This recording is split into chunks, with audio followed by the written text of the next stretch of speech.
This is the Financial Survival Network.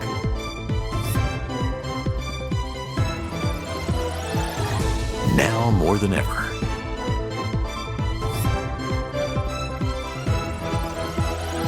The Financial Survival Network. And welcome. You are listening to and hopefully even watching the Financial Survival Network.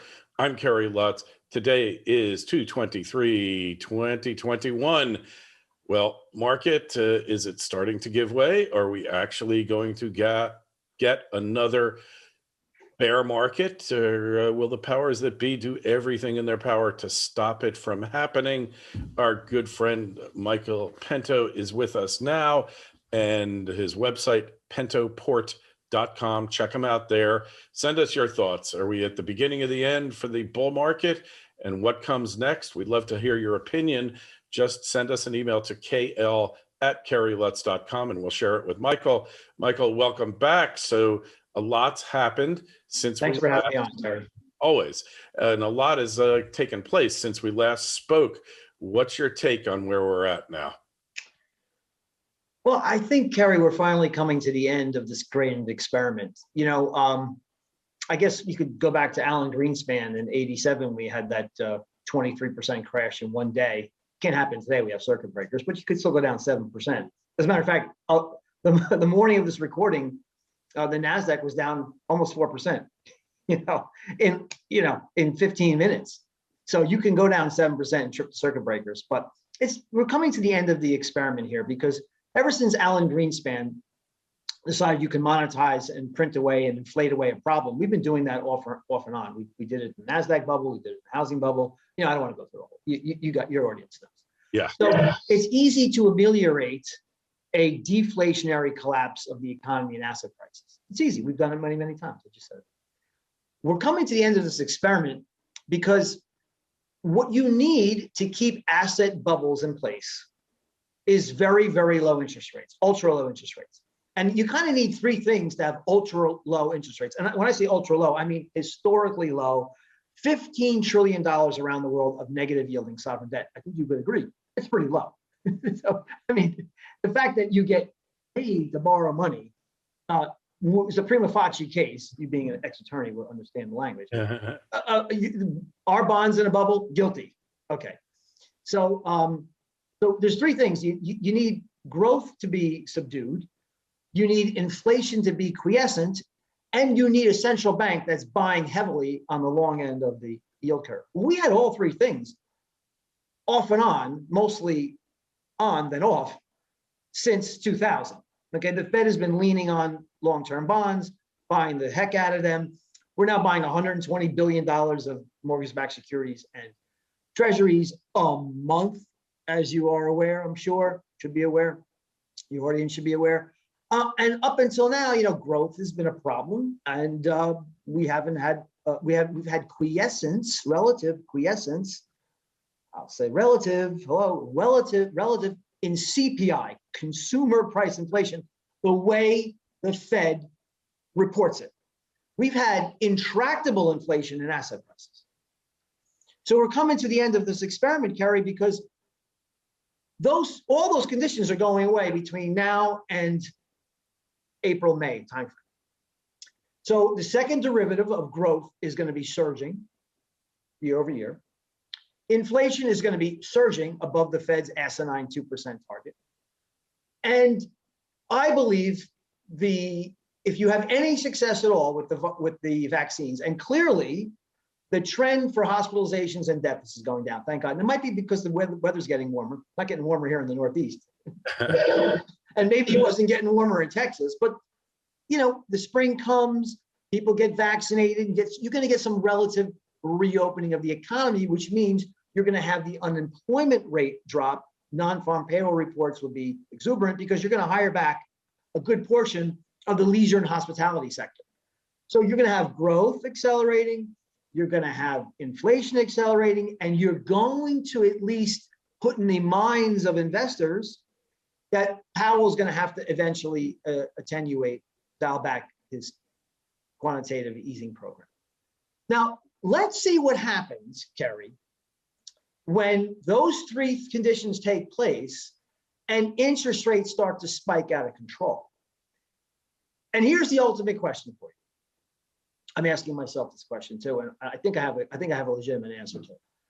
Can a Federal Reserve or any central banker placate or mollify a bond market that is experiencing plunging prices and soaring bond yields by promising to create more inflation? I think the answer is no.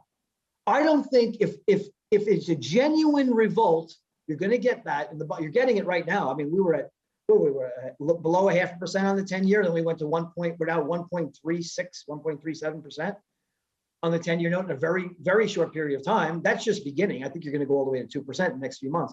Let's see how the market reacts to that. It's going to be negative. You can see what's already happening in the high-flying beta stocks. I sold most of mine about a week ago. Still hold a few, and I might be whittling them down in the next few days.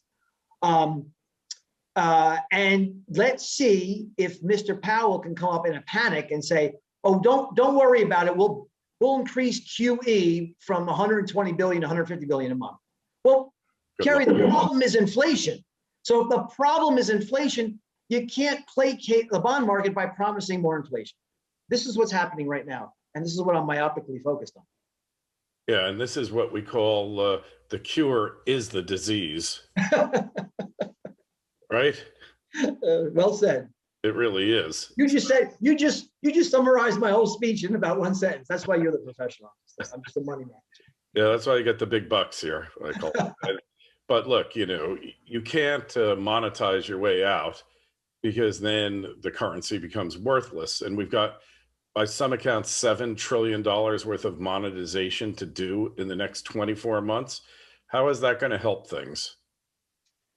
Well, the Fed is buying 120 billion, so that's 1.44 trillion of monetization. So in the next 2 years, you're talking about almost $3 trillion in monetization. But we had, under Donald Trump's last year, we spent $4 trillion in fiscal stimulus. Mr. Biden has promised $1.9 trillion, right out of the gate. And then, Kerry, don't you know, right on the heels of that is going to be a massive infrastructure package what everybody wants, Yes. not necessarily me, but everybody in DC, both Republican and Democrats, seem to want. So you might be looking at, $4 trillion promised before the first 4 or 5 months of the presidency is over. President Biden's tenure has begun. 4 months, you might get, close to $4 trillion. It's amazing. So who's going to absorb all that supply? And you remember 2013, the taper tantrum, where you see bond yields on the 10-year doubled in just a very short period of time. Well, we have a much worse condition now. Let's just look at asset prices.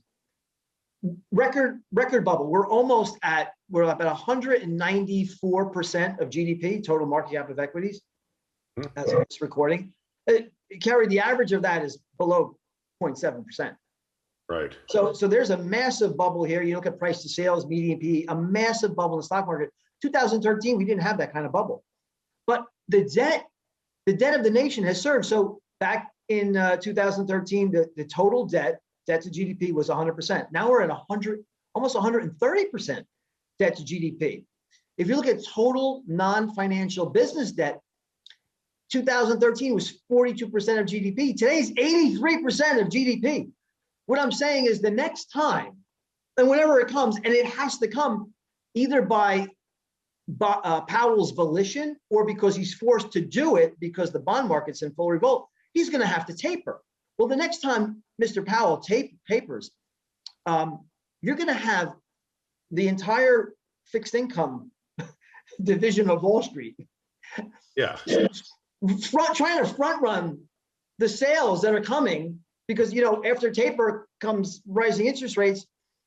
And you have to understand, what does the bond market look like in the context of inflation accelerating, growth accelerating, and a taper? Yeah. That's it. That to me is why the market is starting to fracture and crack here. I don't think it's time to panic yet because I have a 20-point model called the inflation, deflation, economic cycle model. I look at break-even spreads, LIBOR spreads, high yield spreads. There's 20 components to the model. right now it's just flashing amber. It's not flashing red. So I'm not ready to panic yet, but that could change at any day. And when it does, I will make the changes, because when the junk bond market implodes, Kerry, if you look at leveraged loans, triple B debt, and which is one notch above junk, and junk, Kerry, you're looking at almost $6 trillion in debt. I mean, Kerry, if a couple of, maybe what was GameStop before it blew up? A couple of $100 billion? Was it $1 billion? I don't know what it was. It was almost 20, 30 billion. It was a rounding error. I don't think it was even 20, 30 billion. No, the market cap of maybe it was 10, maybe it was 10, I think 500 a share, and Oh, okay. I'm talking about before GameStop blew up. It was maybe $2 billion. Oh, it was nothing. It was a pittance. Yeah. So according to Thomas Petterfy, CEO of Interactive Brokers, there was almost a domino effect. I have to laugh because the construct is so asinine that we have wrought upon us by central banks and the government.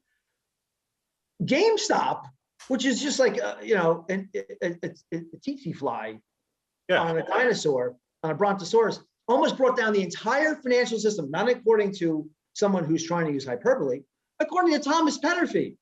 He was worried about it. He was worried about hedge funds and the shadow banks and brokerage firms going bankrupt because of GameStop, and maybe I think maybe also AMC. I got a question for you though, because the back office, you actually know the way that the business works of stock brokerage, right? Of the back end of the business, and it seems to me that that what happened there threatened the viability of all these different entities, particularly brokers. And that's why they had a mad dash to raise capital. And of course, their big uncle there, Ken, he started writing checks feverishly. And, a hedge fund doesn't just give out several $1 billion because they're feeling generous and Santa Claus is coming to town, right? So for him to do that, to me, and the other ones, the other HF, I call them high frequency fraud outfits, HFF, for them to actually start writing checks, this was existential. Yeah. And so I hope you understand. I'm a big believer in what Thomas Petterfy says. I like the man, and I think he's extremely honest. I mean, he was warning us how fragile the system is built. And the Bible says, build your house on rocks. You build your house on rocks and sand. It's gonna wash away. I think I got terrible, right? You should have a strong foundation. Yeah. What foundation, Kerry? What is the foundation? If a $2 billion GameStop, an American movie theater company, can almost bring down the entire market, what's going to happen when the $6 trillion I just mentioned blows up? Because it's going to happen. And Kerry, if the Nasdaq can drop 4%, 3-4% in 15 minutes for no reason, when Jerome Powell, Kerry, when Jerome Powell is on TV testifying before Congress that he promises to print $120 billion a month every month, each and every month till the end of the year, at least that amount for at least that long. Kerry, what happens when he pulls the plug on that liquidity? That's really such a great question.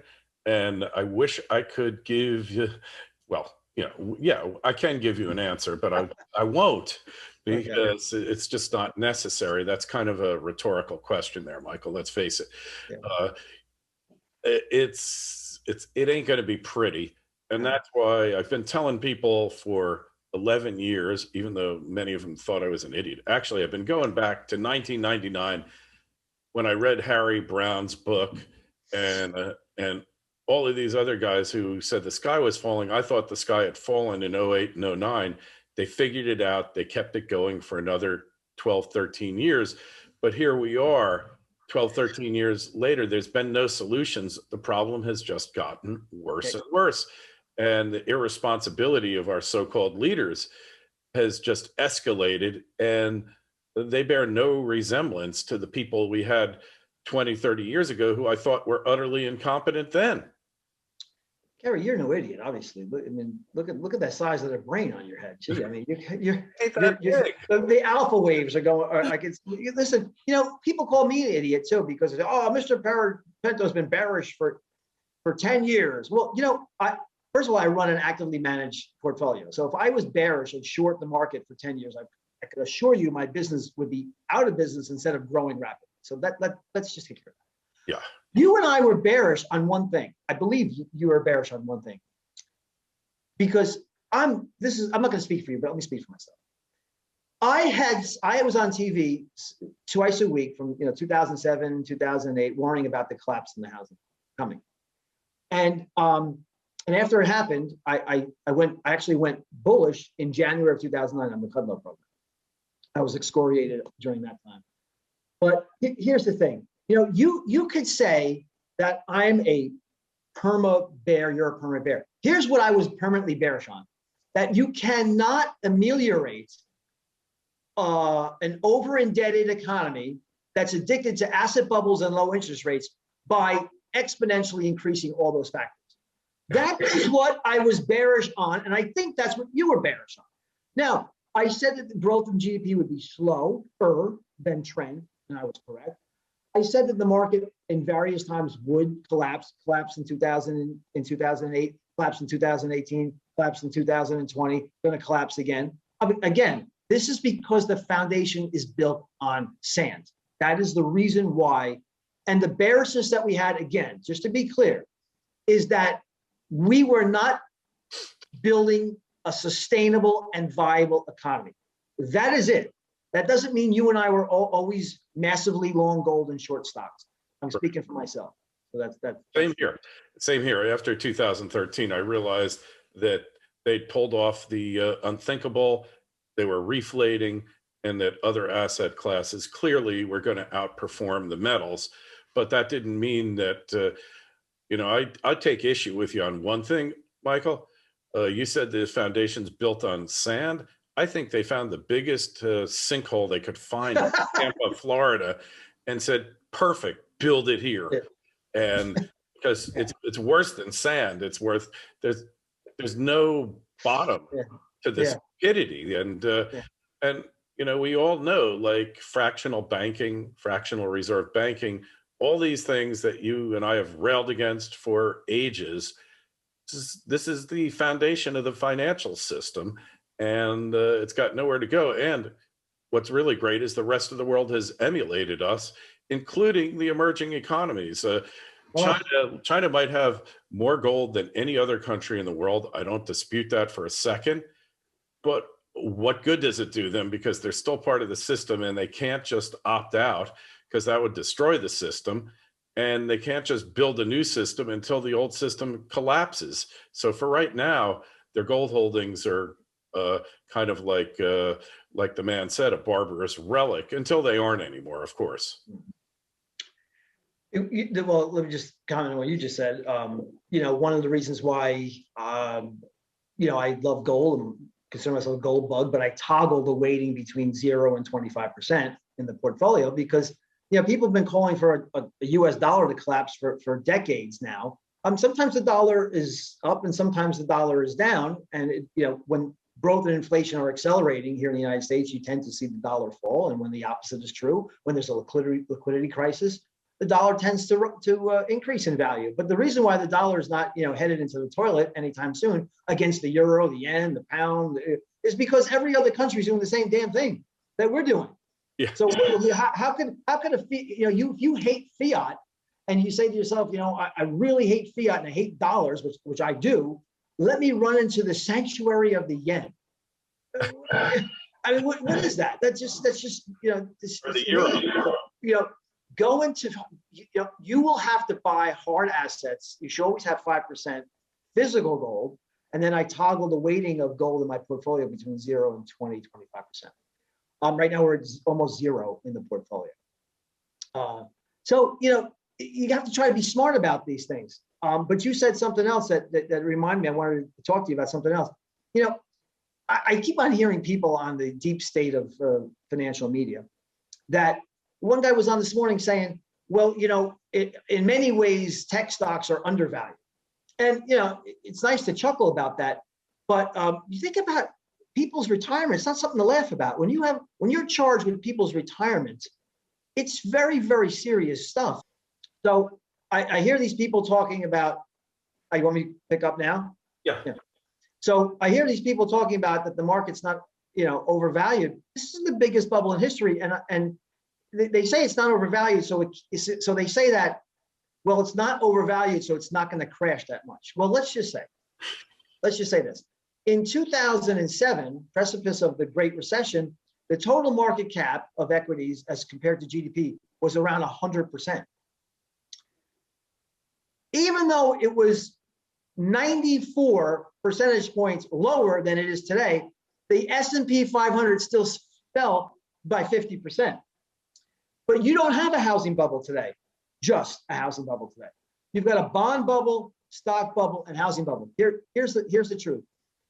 In the peak home price to income ratio in 2005 was about 4.6, 4.63, 4.65. Today it's 4.4.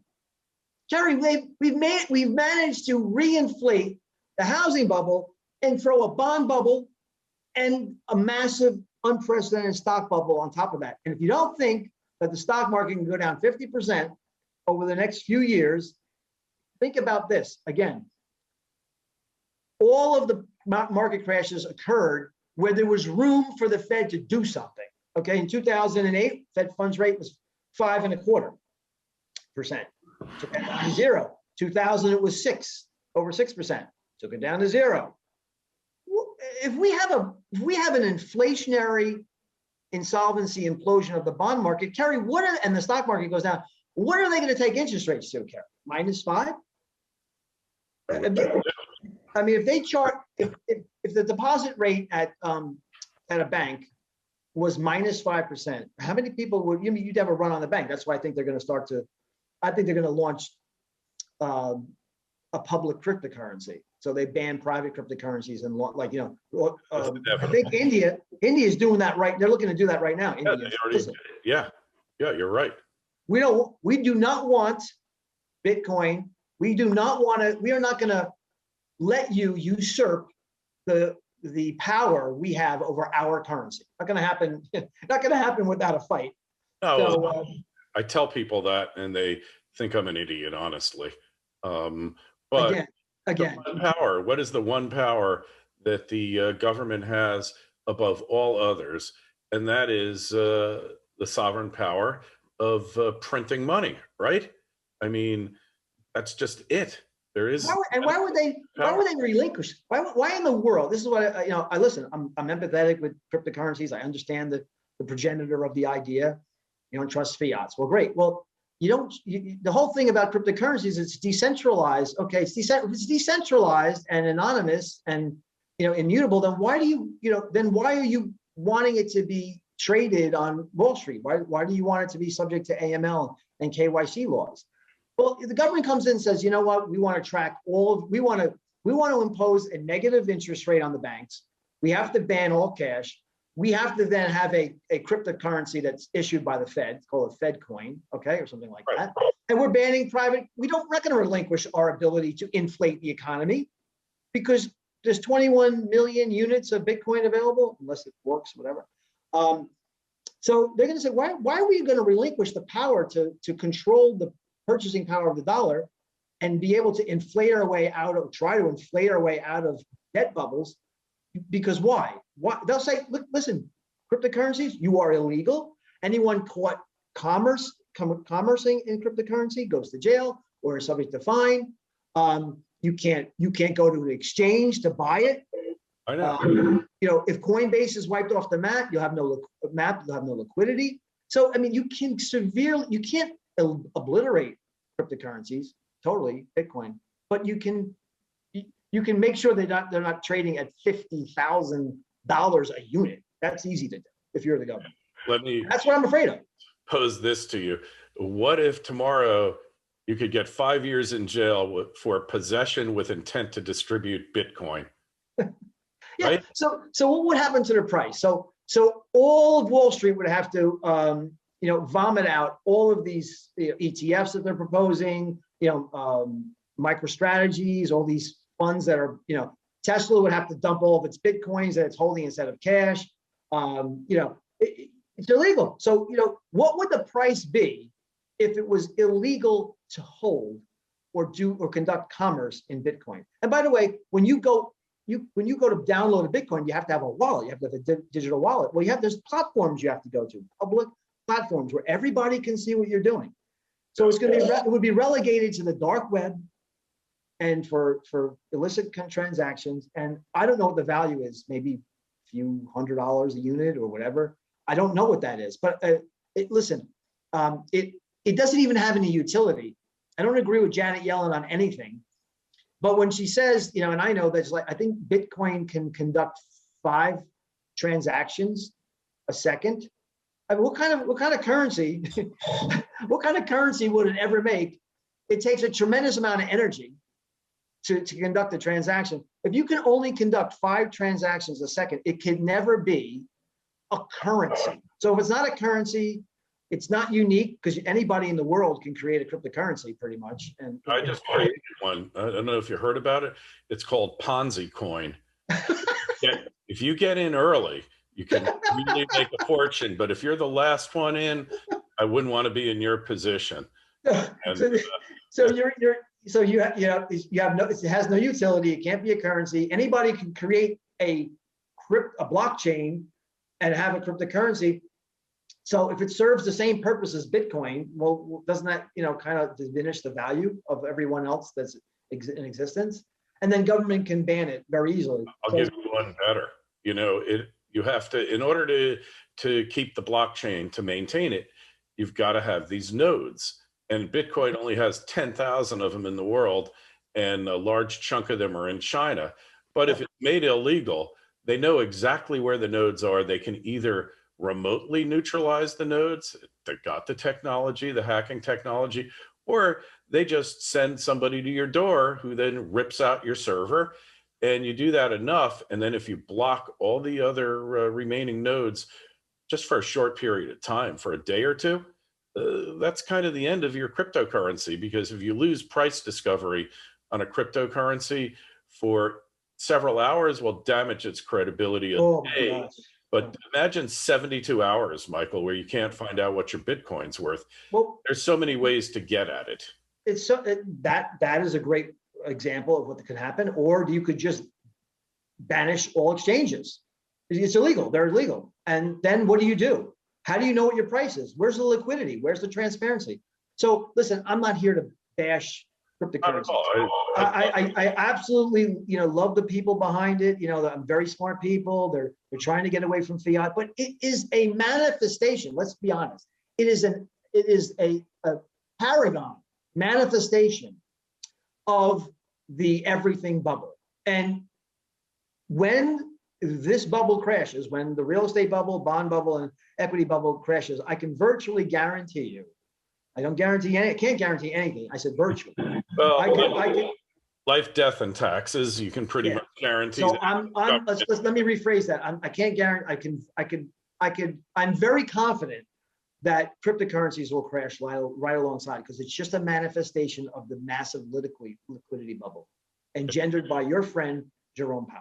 Yeah, your friend of mine. My good friend Jerry Powell. And I think we'll leave it at that. But really, if you take this stuff seriously, you got to go over to pentoport.com, start looking at a defensive portfolio that can yield you profits, but hopefully avoid the losses that are baked in the cake, Michael. Pretty much baked in the cake, right? I will say the best case scenario is that going out 10 years, the market is probably only down a few percentage points. That would be a really good case scenario.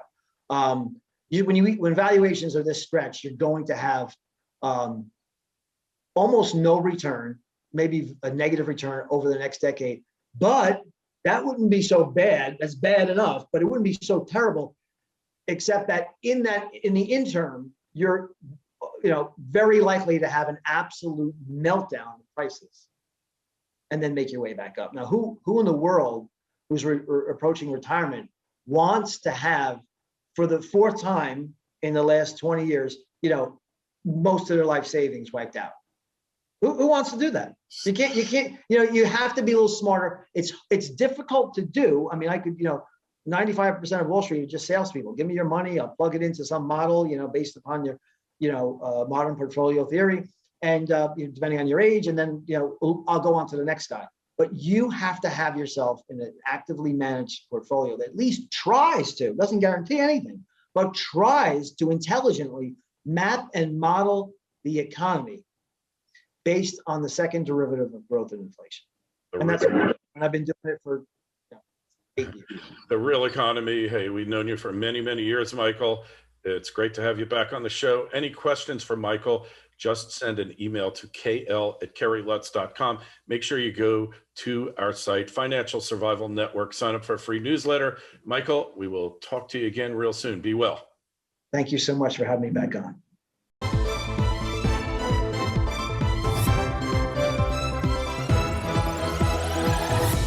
The Financial Survival Network.